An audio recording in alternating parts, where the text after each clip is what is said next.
भारतीय परंपरा में गिद्धों को शक्ति और सम्मान समय से देश में गिद्धों की समृद्ध आबादी का केंद्र रहा है। भारतीय परंपरा में गिद्धों को शक्ति और सम्मान का प्रतीक माना गया है। रामायण में उल्लेख है कि जटायु ने रावण से माता सीता की रक्षा के प्रयास में आत्मोत्सर्ग कर दिया।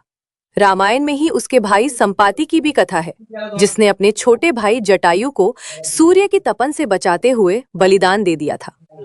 पर्यावरण पारिस्थितिकी तंत्र में गिद्ध प्रकृति के सफाई कर्मी के रूप में महत्वपूर्ण भूमिका निभाते हैं। गिद्ध पर्यावरणीय संतुलन बनाए रखने में सहायक हैं, साथ ही बीमारियों के प्रसार को रोकने में भी महत्वपूर्ण योगदान देते हैं।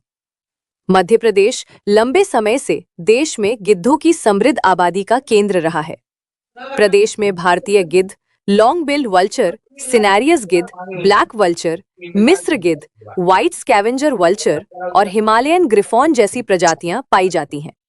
हाल ही में वल्चर एस्टिमेशन 2026 के पहले दिन दक्षिण पन्ना वन प्रभाग में 1000 से अधिक गिद्धों का अवलोकन किया गया, जो हाल के वर्षों में सर्वाधिक संख्या। मेरी अपनी ओर से आज भोपाल के पास रायसेन के नजदीक ये जंगल के क्षेत्र में गिद्धों का स्वच्छंद वातावरण में विचरण करने के लिए खोलना, ये हमारे लिए सौभाग्य की बात भी है और वन विभाग सहित सरकार के लिए गर्व की बात भी है। आज के इस अवसर पर मेरे साथ हमारे 4 भारतीय गिद्धों को और एक विदेशी गिद्ध को घायल अवस्था में विभाग ने अपने पास रखा था, उनका ठीक से उपचार किया और स्वच्छंद वातावरण में गिद्धों को छोड़ करके वन विभाग ने अपनी उस गरिमा का और खास करके उस गौरव को प्राप्त किया, जिसके कारण से वन विभाग पूरे देश में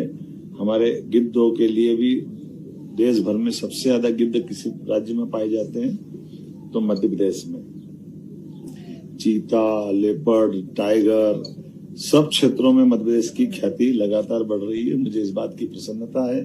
हमारे जंगल भी आबाद हो रहे हैं, जंगल के जानवर भी आबाद हो रहे हैं, पक्षी भी आबाद हो रहे हैं और राज्य की प्रगति भी उल्लेखनीय रूप से आगे बढ़ रही है। इसीलिए दुनिया भर में वन्य प्राणियों के लिए जिज्ञासु पर्यटक बड़ी संख्या में मध्य प्रदेश आ रहा है, देशी भी विदेशी भी।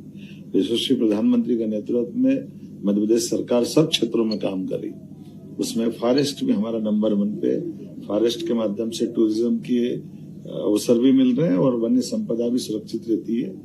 हम जटायु का संबंध तो भगवान राम के काल से देखते हैं, जब जटायु और संपात 2 भाइयों की जोड़ी थी और संपात ने अपने भाई को बचाने के लिए सूर्यनारायण देवता से भी अपनी जान की बाजी लगाई थी। ऐसे कई ऐतिहासिक घटनाक्रम हमको हमारे वन्य जीवों के साथ सहअस्तित्व की भावना के लिए मजबूत करते हैं।